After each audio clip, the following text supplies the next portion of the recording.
সকল প্রিয় ছাত্রছাত্রী, এডুইন্সের আরো একটি ভিডিওতে তোমাদের সকলকে স্বাগতম।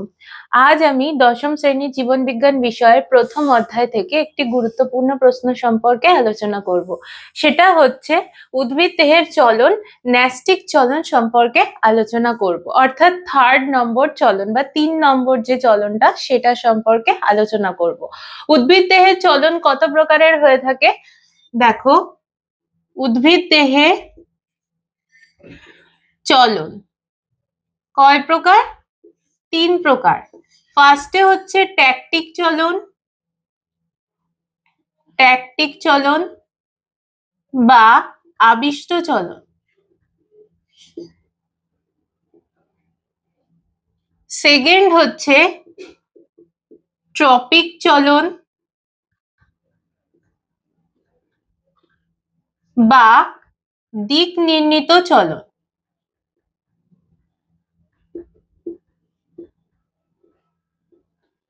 আর 3rd নম্বরে কি আসছে? ন্যাস্টিক চলন বা ব্যাপ্তি চলন। ন্যাস্টিক চলন বা ব্যাপ্তি চলন। আচ্ছা, এই যে 3টে চলন সম্পর্কে আমরা পড়েছি। ট্যাকটিক চলনে কি হচ্ছে? যখন কোনো উদ্দীপক বা স্টিমুলির উপস্থিতিতে উদ্ভিদ অঙ্গের চলন ঘটছে বা এক স্থান থেকে অন্য স্থানে যে চলন ঘটছে সেটাকে আমরা কি বলছি? ট্যাকটিক চলন। কাদের মধ্যে দেখতে পাওয়া যায়? শুক্রাণুর যে পুংগ্যামেট রয়েছে, মসের যে পুংগ্যামেট রয়েছে, বা ধরো যে ক্লামাইডোমোনাস জাতীয় যে সমস্ত নিম্ন শ্রেণীর উদ্ভিদ রয়েছে তাদের মধ্যে আমরা ট্যাকটিক চলন বা আবিষ্ট চলন দেখতে পাই স্টিমুলির উপস্থিতিতে। এটা হচ্ছে স্টিমুলি বা উদ্দীপকের উপস্থিতিতে ঘটছে। ট্রপিক চলন বা দিক নির্ণীত চলন কাকে বলছে? যখন উদ্দীপকের উৎসের দিকে উদ্ভিদ অঙ্গের চলন ঘটে, মানে ধরো যেখানে আলো রয়েছে বা যেখানে কোনো রাসায়নিক পদার্থ রয়েছে সেই দিকটাতে বা সেই যেখানে সেটা উপস্থিত রয়েছে বা স্টিমুলি বা উদ্দীপকটা যেখানে উপস্থিত রয়েছে সেই দিকে উদ্ভিদ অঙ্গের চলন ঘটছে, তখন আমরা সেটাকে ট্রপিক চলন বা দিক নির্ণীত চলন বলছি। অর্থাৎ উদ্দীপকের দিকে উদ্ভিদ অঙ্গের চলন।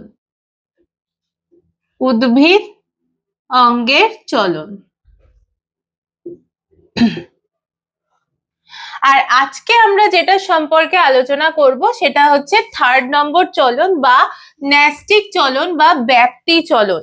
দেখো, ব্যাপ্তি চলনে কি হচ্ছে? বাকি যে দুটো চলন সম্পর্কে আমি বলেছিলাম এটা কিন্তু তার থেকে সম্পূর্ণ আলাদা। কি হচ্ছে? এই ক্ষেত্রে উদ্দীপকের তীব্রতা অনুসারে কিন্তু উদ্ভিদঙ্গের চলন ঘটছে। অর্থাৎ কি হচ্ছে? উদ্দীপকের তীব্রতা এই ক্ষেত্রে কিন্তু ম্যাটার করছে। যেমন ধরো, উদ্দীপক কি কি হতে পারে? ফার্স্টে হতে পারে আলো, আর কি হতে পারে? তাপমাত্রা, স্পর্শ, রাসায়নিক পদার্থ। তাহলে আলোর উদ্দীপকের তীব্রতা অনুসারে উদ্ভিদ অঙ্গে যে ন্যাস্টিক চলন ঘটছে তাকে আমরা কি বলে থাকি? ফোটোন্যাস্টিক চলন।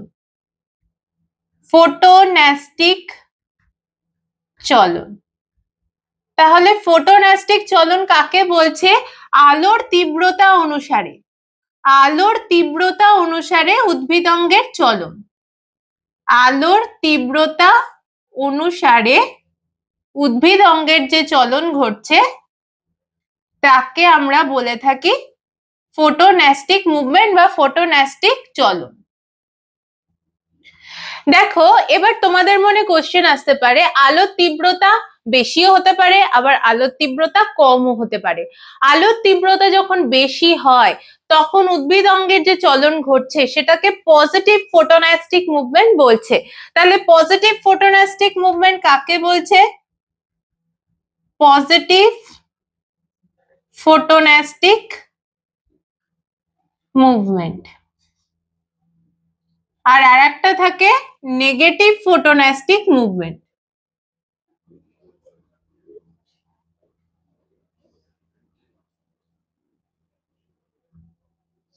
পজিটিভ ফোটোন্যাস্টিক অর্থাৎ আলোর তীব্রতা যখন বেশি থাকে, দিনের বেলায় আলোর তীব্রতা যখন বেশি থাকে, তখন দেখবে কিছু কিছু উদ্ভিদ রয়েছে, যেমন ধরো পদ্ম ফুল বলো বা সূর্যমুখী ফুল বলো, এগুলো আলোর তীব্রতাতে ফুটে ওঠে। এই যে মুভমেন্টটা বা এই যে চলনটা হলো উদ্ভিদ অঙ্গে, এটাকে আমরা বলছি পজিটিভ ফোটোন্যাস্টিক মুভমেন্ট। কাদের কাদের দেহে দেখতে পাওয়া যায়? পদ্ম, সূর্যমুখী প্রভৃতি উদ্ভিদের দেহে আমরা পজিটিভ ফোটোন্যাস্টিক মুভমেন্ট দেখি। তোমরা যদি একটু ভালো করে লক্ষ্য করো, দেখবে যে সমস্ত সাদা ফুলগুলো রয়েছে সেগুলো কিন্তু রাত্রিবেলা বেশ ভালো ফোটে। সকালবেলা উঠলে কিন্তু, সকালে যখন সূর্য ওঠে তখন সেগুলো কিন্তু আস্তে আস্তে মুদে যায়, বা যখন আলোর তীব্রতা যখন বেশি হয় তখন কিন্তু আস্তে আস্তে সেগুলো নেতিয়ে পড়ে এবং মরে যায় বা মুদে যায়। তো এই ক্ষেত্রে তারা যে এই যে রাত্রিবেলা ফুটছে, অর্থাৎ আলোর তীব্রতা তখন থাকছেই না, অর্থাৎ আলোর অনুপস্থিতিতে বা আলোর কম তীব্রতায় ওগুলো ফুটছে। তাহলে এই ক্ষেত্রে ওই উদ্ভিদ দেহে যে চলন ঘটছে তাকে আমরা কি বলে থাকি? নেগেটিভ ফোটোন্যাস্টিক মুভমেন্ট বলে থাকি। কাদের কাদের দেহে দেখতে পাওয়া যায়? সাদা ফুল যেমন জুঁই, বেলফুল, এদের দেহে আমরা কিন্তু নেগেটিভ ফোটোন্যাস্টিক মুভমেন্ট দেখতে পাই। তাহলে পজিটিভ ফোটোন্যাস্টিক হচ্ছে আলোর তীব্রতা যখন বেশি থাকছে তখন উদ্ভিদ অঙ্গে যে ফোটোন্যাস্টিক চলন ঘটছে তাকে, বা আলোক ব্যাপ্তি চলন ঘটছে, তাকে আমরা বলে থাকি পজিটিভ ফোটোন্যাস্টিক মুভমেন্ট। যেমন কাদের দেহে দেখতে পাওয়া যায়? পদ্ম আর সূর্যমুখী। আর নেগেটিভ ফোটোন্যাস্টিক মুভমেন্ট কাদের কাদের দেহে দেখতে পাওয়া যায়? জুঁই ফুল, বেলফুল, এই ধরনের সাদা ফুল, যেগুলো আর কি আলোর অনুপস্থিতিতে বা রাত্রিবেলা যখন আলোর তীব্রতা থাকে না তখন ফুটে ওঠে, এবং আলোর তীব্রতায় বা দিনের বেলায় সেগুলো মুদে যায়, তাদের ক্ষেত্রে আমরা নেগেটিভ ফোটোন্যাস্টিক মুভমেন্ট দেখতে পাই। তাহলে ফার্স্টে গেল আলো, এরপরে আসছে তাপমাত্রা।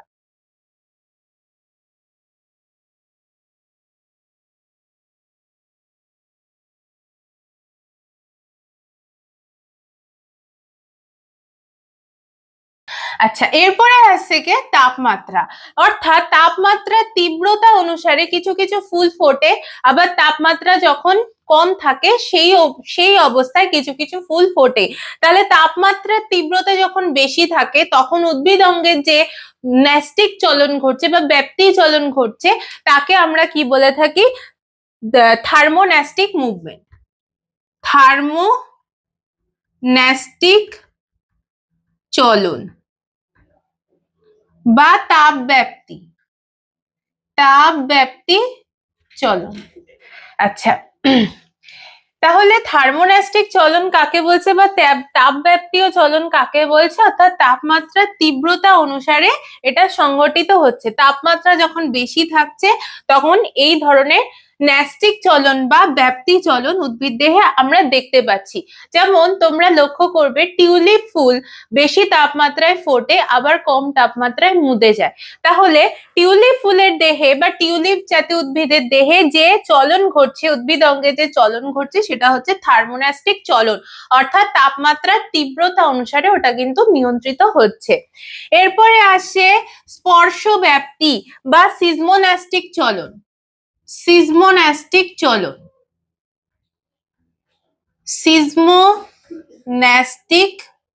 চলন বা স্পর্শ ব্যাপ্তি। স্পর্শ ব্যাপ্তি বা সিজমোন্যাস্টিক চলন কাকে বলছে? ধরো লজ্জাবতী জাতীয় উদ্ভিদের পাতা যখন তুমি স্পর্শ করবে দেখবে পাতাগুলো মুদে যাচ্ছে বা পাতাগুলো নুয়ে পড়ছে। তাহলে এই যে স্পর্শের ফলে উদ্ভিদ অঙ্গের যে চলন ঘটলো তাকে আমরা কি বলে থাকি? স্পর্শ ব্যাপ্তি বা সিজমোন্যাস্টিক মুভমেন্ট বা সিজমোন্যাস্টিক চলন আমরা কিন্তু বলে থাকি। অ্যাকচুয়ালি ওদের যে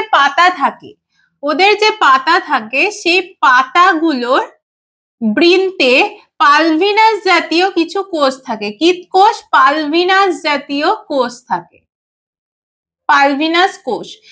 যখনই তুমি ওদের পাতা স্পর্শ করবে তখনই ওদের শরীরে এই পালভিনাস কোষে রসস্ফীতি জনিত চলনের দরুন কিন্তু এদের পাতাগুলো নুয়ে পড়ে।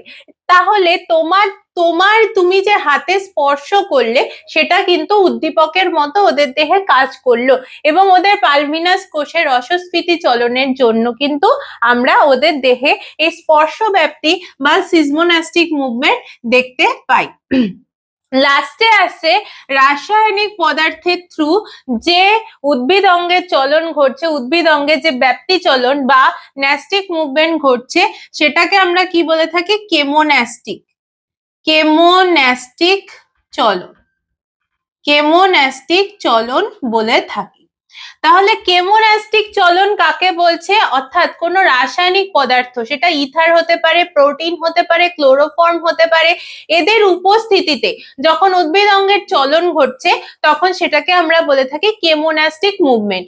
তোমরা ভালো করে লক্ষ্য করবে, যদি কখনো কলসপত্রী বা সূর্য শিশির জাতীয় উদ্ভিদ দেখো তাহলে দেখবে যে ওদের অঙ্গে কিছু কোর্শিকা থাকে। কোর্শিকা বলতে এরকম কিছু প্রবর্ধক টাইপের অংশ থাকে, এরকম কিছু প্রবর্ধক টাইপের অংশ থাকে। এই প্রবর্ধক গুলো কি করছে? যখনই কোনো পতঙ্গের সংস্পর্শে আসে তখন কি হচ্ছে? এই প্রবর্ধক গুলো পতঙ্গগুলোকে শনাক্ত করতে পারে এবং তখনই সাথে সাথে কিন্তু কলসপত্রীর ওপরের যে ঢাকনাটা রয়েছে সেটা সাথে সাথে এভাবে বন্ধ হয়ে যায়। সূর্য শিশিরের ক্ষেত্রেও সেম ঘটনা ঘটছে। যখনই ওদের কোর্শিকা গুলো পতঙ্গের উপস্থিতি টের পায় তখনই কিন্তু সেটা বন্ধ হয়ে যায়, এভাবে ঢাকনাটা বন্ধ হয়ে যায়। তাহলে সূর্য শিশিরের ক্ষেত্রেও কিন্তু এবং কলসপত্রীর ক্ষেত্রে আমরা এই ধরনের কেমোন্যাস্টিক চলন দেখতে পাই, অর্থাৎ রাসায়নিকের উপস্থিতিতে যখনই ওরা পতঙ্গের প্রোটিনের সংস্পর্শে আসে, পতঙ্গের দেহে প্রোটিনের সংস্পর্শে আসে তখনই কিন্তু ওদের ওপরের ঢাকনাটা ভাবে বন্ধ হয়ে যায়। তার ফলে কি হচ্ছে?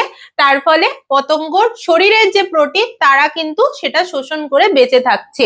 এভাবে কিন্তু উদ্ভিদ দেহের যে চলন ঘটছে সেটাকে আমরা বলে থাকি কেমোন্যাস্টিক চলন বা রাসায়নিক ব্যাপ্তি চলন বলে থাকি। তাহলে উদ্ভিদ অঙ্গের ন্যাস্টিক চলন কত প্রকারের হয়ে থাকে?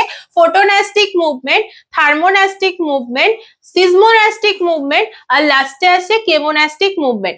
ফোটোন্যাস্টিক, ফোটো মানে হচ্ছে মানে আলো, আলোর উপস্থিতিতে বা আলোর তীব্রতার প্রভাবে উদ্ভিদ অঙ্গের যে চলন ঘটছে বা যে ন্যাস্টিক মুভমেন্ট হচ্ছে বা ব্যাপ্তি চলন ঘটছে তাকে আমরা কি বলে থাকি? তাকে আমরা বলি ফোটোন্যাস্টিক মুভমেন্ট। যখন তাপমাত্রার তীব্রতা অনুসারে উদ্ভিদ অঙ্গের ব্যাপ্তি চলন ঘটে তখন তাকে আমরা বলি থার্মোন্যাস্টিক। থার্মো কথার অর্থ কি? তাপমাত্রা। তাপমাত্রার তীব্রতা অনুসারে উদ্ভিদ অঙ্গের ব্যাপ্তি চলন ঘটছে, তাই জন্য এটাকে আমরা বলছি থার্মোন্যাস্টিক মুভমেন্ট।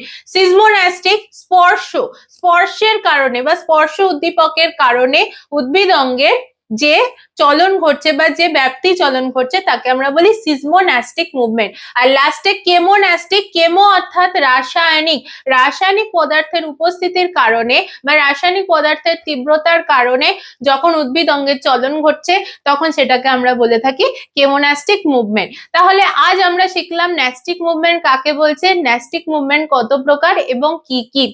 তোমাদের যদি এই বিষয়ে অন্য কোনো কোয়েশ্চেন থাকে তাহলে অবশ্যই সেটা আমাদেরকে কমেন্ট করে জানাবে। পরবর্তী ভিডিওতে আমরা তার আলোচনা নিয়ে আসব। এরকম আরো কিছু শিক্ষামূলক ভিডিও পেতে অবশ্যই আমাদের এডুইন্স ইউটিউব চ্যানেলটাকে সাবস্ক্রাইব করবে, ফলো করবে এবং আমাদের যে ফেসবুক পেজটা রয়েছে সেটাকে লাইক, কমেন্ট, ফলো এবং শেয়ার করবে। ধন্যবাদ। Eduins, learn, grow, succeed.